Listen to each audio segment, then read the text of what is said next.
Good morning and welcome to Contract Wednesday. Today we're going to do a little bit of a diversion away from the MLS forms, and we're going to cover title policy review. When you put a deal into escrow or when you take a listing, there's typically a preliminary title report that has been ordered. So remember that when you put a listing on the market, you should order the title and get that going. But when you represent a buyer, you will receive a copy of the preliminary title report, and it has a ton of information in it, not all of which are you expected to read. So I know this will come as a great comfort to you, Ashley, Thank you. because you read a lot, and I love that. I wish everybody read as much as you do. So what we're going to do is we're just going to blast through a title policy. Ashley was kind enough to give us an example, and we are going to kind of understand what's in here and the layout, and then we're going to look at this specific one and review and analyze what we see and determine if we think there's anything that we should be concerned about. Because what this is a report about everything that encumbers the property, many of which will be taken care of by escrow because the seller is going to pay off his mortgage and reconvey a deed of trust, and all these sorts of things are going to happen automatically. But you want to make sure that you don't see any what we call clouds on title that could prevent your client from enjoying the property the way they intend. So this is exactly why Form 22T was created, so that people could have the opportunity to review this title report. Now, we don't often use 22T because the obligation under paragraph D on Form 21 is that they have to deliver marketable title. So we can find comfort that, man, everything that's on here needs to be okay, or else they aren't going to be able to deliver marketable title. But sometimes you have concerns or worries about a particular property. Doris and I were just talking a moment ago about whether a townhome had, it was a condo townhome, and we needed to know whether it had fee simple or leasehold interest in the land, because that was important to our client. You know, those are the types of things we're going to see on here. So just real quickly, I'm going to show you kind of the lay of the land. Schedule A, which you see right here, this is the first page. This is going to lay out the property, who the owner is, what sort of title they have to the land, and so on. And that's about it.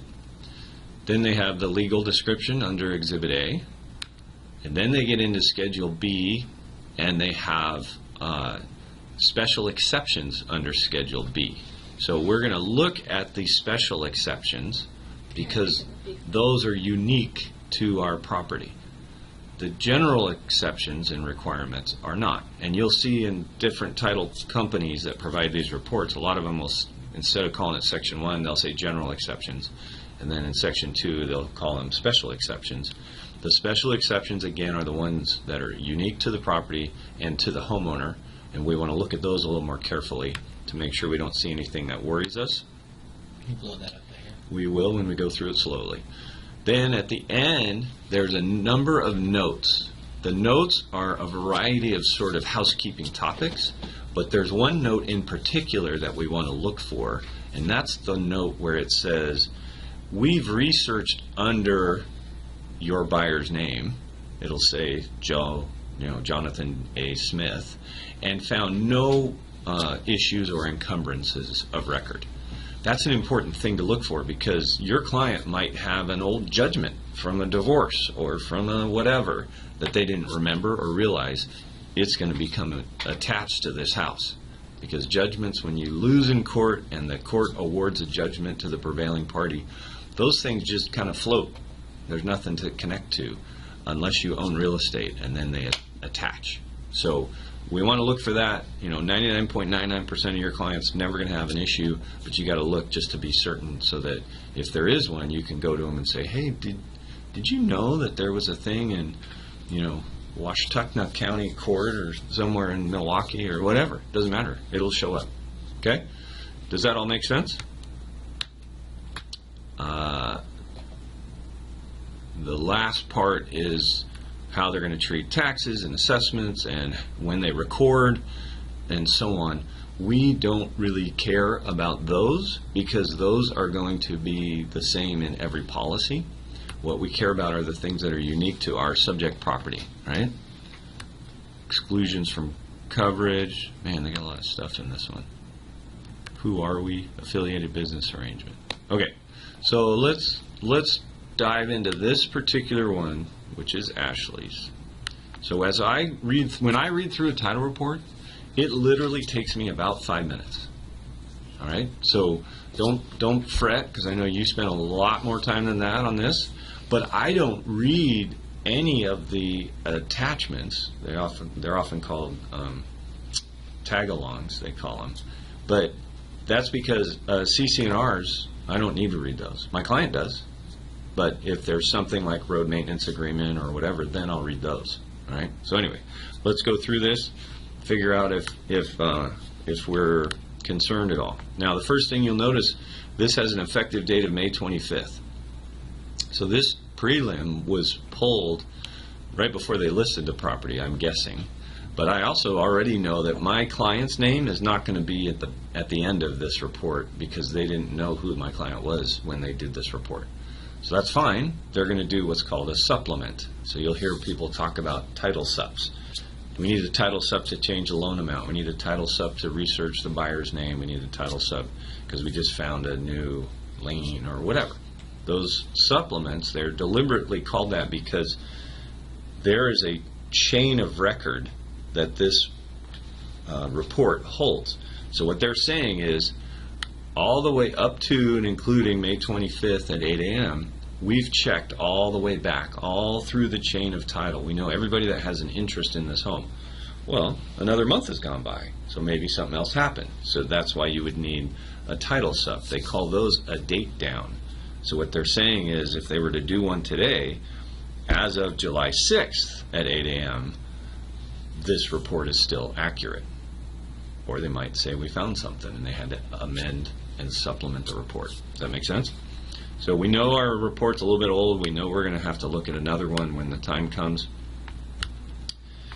These are all zeros because there was no buyer yet. And a lot of times the premium will be calculated based on loan amount. So we don't have that. Paragraph 3.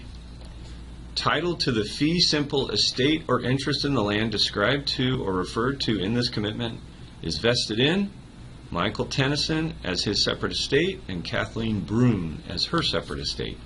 As a buyer's agent, all I'm looking for is it fee simple? Because if it's not, it would be leasehold, and that would change everything. And is it vested in the people that we wrote the offer to? Right? Because I might have written an offer to Michael and Kathleen and then get the title report and see that they put it in an LLC. Well, now my purchase and sale agreement needs to be corrected because I wrote it to the wrong parties. Does that make sense? All right? So they were unmarried at that time, right?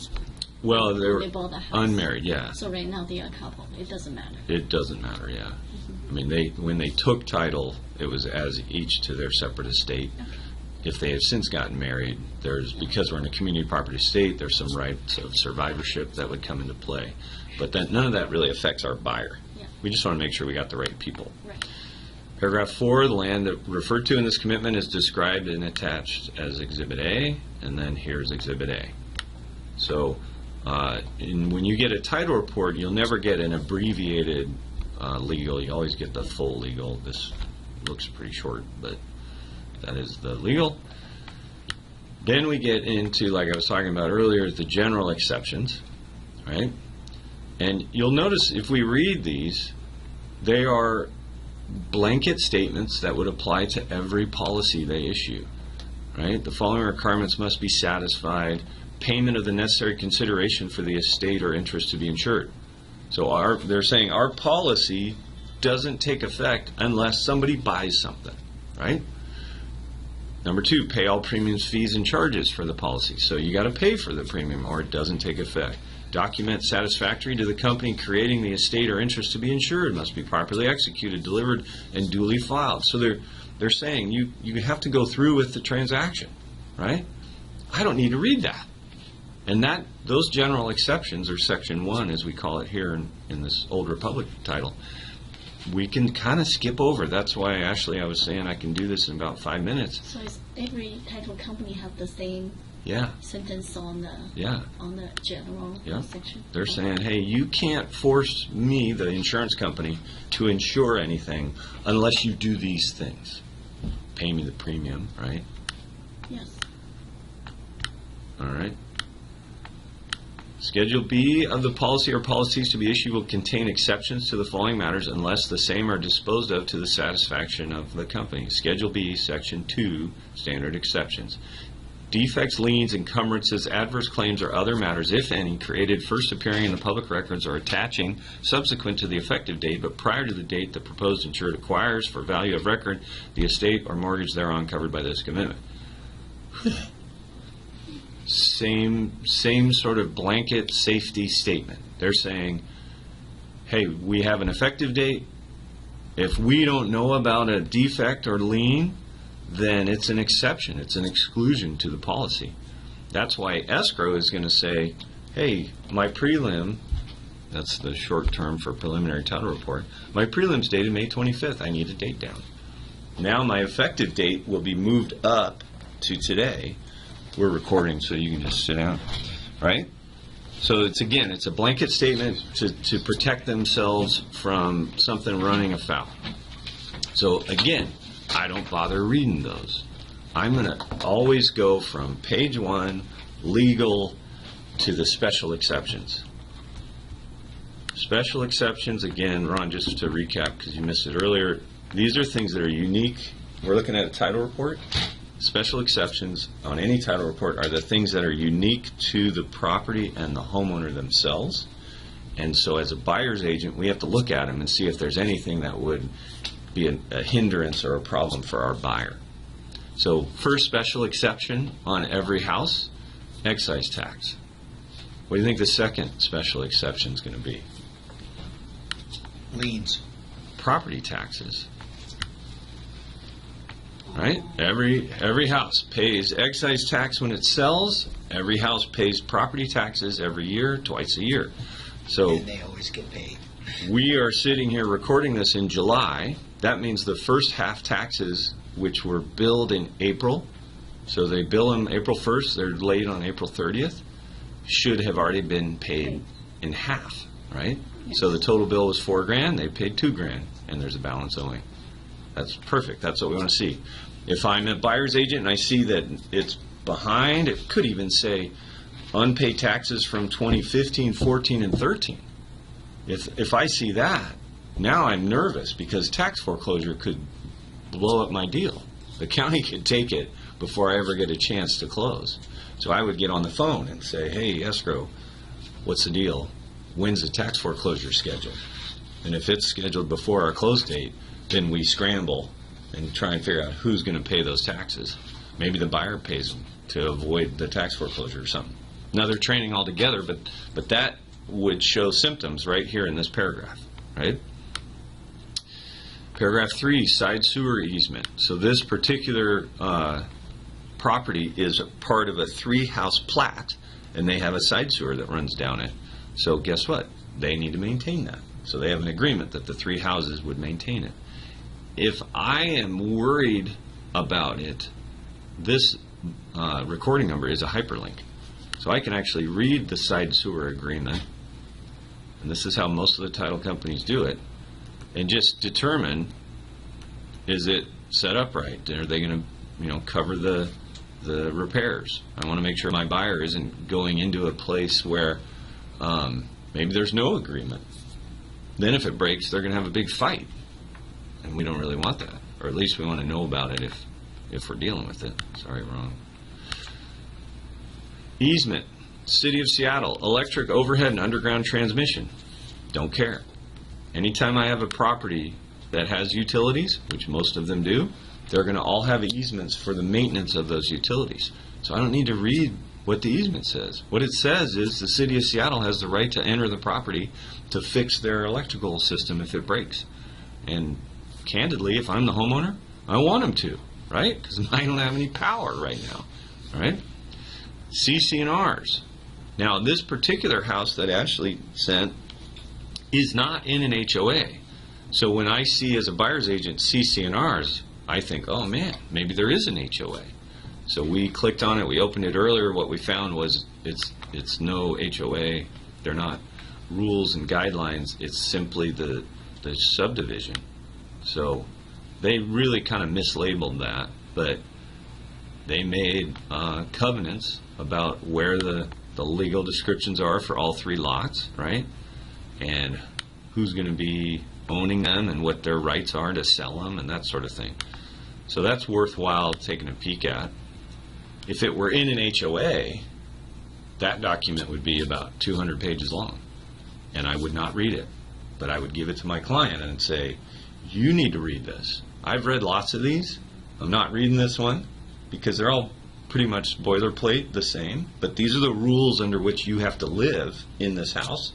So you need to read it to see if there's anything that would prevent you from enjoying this house. Like maybe your client's got a home-based business, and there's an explicit rule in the CC&Rs that says no home-based businesses. You got to kill that deal. Otherwise, your client's doesn't have an income if they move in there and can't run their business, right? So that would be how I would deal with CC&Rs if it was in an HOA. For the most part, those rules say, you can't have a meth lab, you can't paint your house pink, that kind of stuff. All right, paragraph 6. The seller has a deed of trust. Not surprising. Most people have some sort of mortgage. What is surprising is this particular deed of trust is a little line of credit. 30 grand. So this house is almost free and clear, depending on the balance of that line of credit. Now, is it conceivable that Washington Mutual extended the line and made it bigger, but never re-recorded the deed? You bet. They were doing some weird stuff over there. That's why they went out of business, right?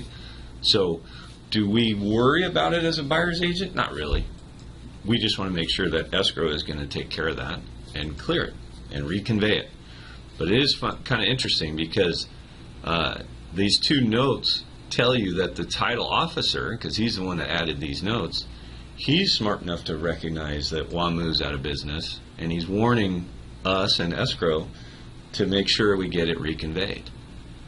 Well, we all are smart enough to know also that Chase bought all of WAMU's assets, and pretty good chance Chase is going to be the one who reconveys it.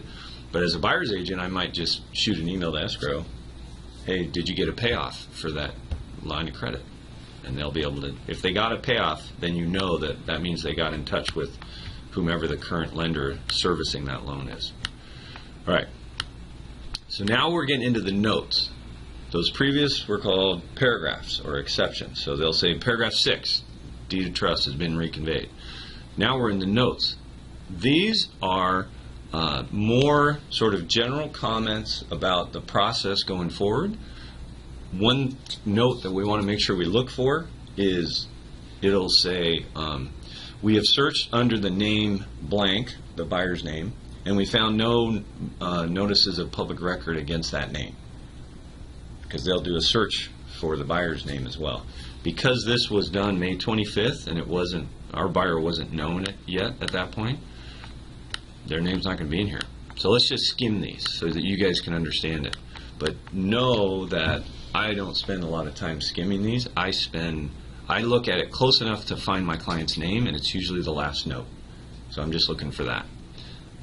So this is just for education, right? So note number 1, in the past 36 months, there have been no conveyances of record for the property described herein. So that would be good, right? We wouldn't want them to have sold it out to someone else without us knowing. The company has been asked to issue simultaneous policies without disclosure of the liability amounts. This commitment shall be effective only when the amounts of the owner's lender's policies committed for have been inserted. So remember on the first page, they were all zeros? The owner's policy and lender's policy all had zeros. Do you remember that? I can go back to it. Right here. They're saying none of this goes into force or in effect unless that gets filled in and somebody pays the premium. Who is the company? This particular one is Old Republic Title. Oh, sorry, CW Title. Yeah, okay. I think I said Old Republic a few times. It's not. Mm-hmm. The title insurance company. Yeah. But remember what we said earlier, title companies are all regulated by the insurance commissioner, so the premiums are basically the same no matter who you use. So pick a title company that you know, like, and trust.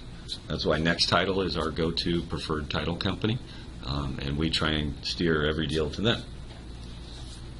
All right. Note 3, title will be vested in parties yet to be disclosed, so they didn't know who the buyers were just yet. Note 4, the matters relating to the questions of survey, rights of parties in possession, and unrecorded liens for labor and material have been cleared for the loan policy, which, when issued, will contain an ALTA 906 or WLTA 100 endorsement as appropriate for the policy form. The loan policy offers additional coverage which will not be provided in the owner's policy to be issued except as specified in the WLTA. So they have a different type of coverage that applies for a buyer who's using a mortgage company. And they're specifying that these are two different policies, one for the owner, one for the buyer's lender. Note 5, based on information provided to the company on the date of this commitment, it appears that there is located on the land a single-family residence. So they are giving you the address here because technically and legally you aren't buying an address, you're buying a legal description. Addresses actually really are only for the benefit of the U.S. Postal Service and the fire department. That's why addresses exist, which is funny to think about, right? But when you're buying something, you're buying this. Parcel C of King County Short Plat number 235 as recorded February 5th, 1976 under recording number blah, blah, blah. But they also go, commonly known as 2174 North 128th Street. If you'd like the company to act as a trustee in the proposed deed of trust, please note that CW Title may act as trustee. So remember Northwest Trustee you were talking about? That's Next Title's trustee. So they will actually be the trustee for a deed of trust. And that trustee is the one who would execute a foreclosure if the deed of trust did not get satisfied. Note 7, company requires a proposed insured to verify that the land covered by this commitment is the land intended to be conveyed in this transaction. So they're saying, who's the proposed insured? The buyer, right? They're saying, buyer beware. You verify that this is what you think you're buying. If you read this whole thing and you don't go, that's the wrong address, then it's shame on you, right? Note 8, following may be used as an abbreviated legal description on the documents to be recorded per amended RCW 65.04. So that's the amended legal. Remember when I looked at the legal, I was like, wow, that's pretty short legal, but it's not an abbreviated one, so okie dokie. All right. Note 9, in the event the commitment jacket is not attached here too, all the terms conditions contained in said jacket are incorporated herein. That's funny. Note 10, policy of insurance may contain a clause permitting arbitration of claims at the request of either the insured or the company upon request. Note 11, pursuant to modified provisions of Chapter B65 of Freddie Mac's Single Family Seller Servicer Guide and the Fannie Servicing Guide, short sale letters from Freddie and Fannie may prohibit subsequent resale for up to 90 days. That is a deed restriction, and that would be in your purchase and sale agreement. If you were buying a Fannie or Freddie REO, you'll see a provision in the purchase and sale that says you can't resell. A mailing fee will be charged per document recorded. When sending documents for recording via U.S. mail or special courier, please send to the following address. End of special exceptions. So you see how those notes, there was like 13 of them. It's all FYI kind of stuff. So that's why I don't have to read those. I would not have read those if I were reviewing this. I would have skimmed them, looked for my client's name, and in this title report, I wouldn't have even done that because I saw it was done on May 25th. There's no way they could have known my buyer's name. When the buyer's name is going to be showing there. They just got the purchase and sale agreement like yesterday, right? Yes. So they're already doing a date down and a sup. So you're going to get a new title report, or they may just do it with two supplements. Here's a supplement adding the buyer's name, and here's a supplement changing the effective date to July 6th or 5th, because they got it yesterday. How many days, how the process works, how many, when the offer is accepted, how many days we are expecting the escrow company who is not the title report? Well, 5 to if 10 it's days? one of my listings, you're going to get it immediately because I order title before they go live.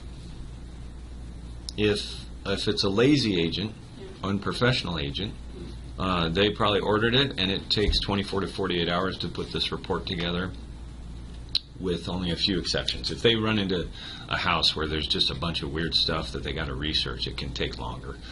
But that's not very common. 3 to 5 days maximum. No, like 1 to 2 days. 1 to 2 days. Yeah. For this one, the list agent had the preliminary commitment when they listed, and then when they issue this, that is when they open the ASCO account, and then the ASCO. Did bring you this up. compare these? Because I'll bet you they're the same. Most of it is same. Yeah. All you have to do is look at the date. Like the listing agent put this in the supplements in the listing. Is that what you're saying? They uploaded it to the listing? No, this is the one that ASCO officer, the Forwarded. title company give it to Yeah. the listing agent And then he after they forwarded. open the ASCO account. Okay. Yeah. Yeah. So they're they supposed to update the date. they will. Yeah. Okay. That tells you that they had already done the title report. Okay. So even though they just opened escrow and they sent out, they're just trying to be helpful. They're like, okay, well, here's the most current prelim we have. While we go get you a date down, you can review this, because most of this isn't going to change on the date down. The only thing that's going to change is this date, Okay. right? Yeah. I mean, If there's it- nothing happened. Yeah, it's uncommon to have something pop up in Yeah. this last 30-day window, right? Right. But it's not impossible, and that's why you have to do it, because one of the neighbors might have just sued the seller, and now they've put a lien on the house. Right, wrong, or indifferent, it's there. Escrow may or may not be able to get rid of it, and you can't buy it until that lien gets satisfied.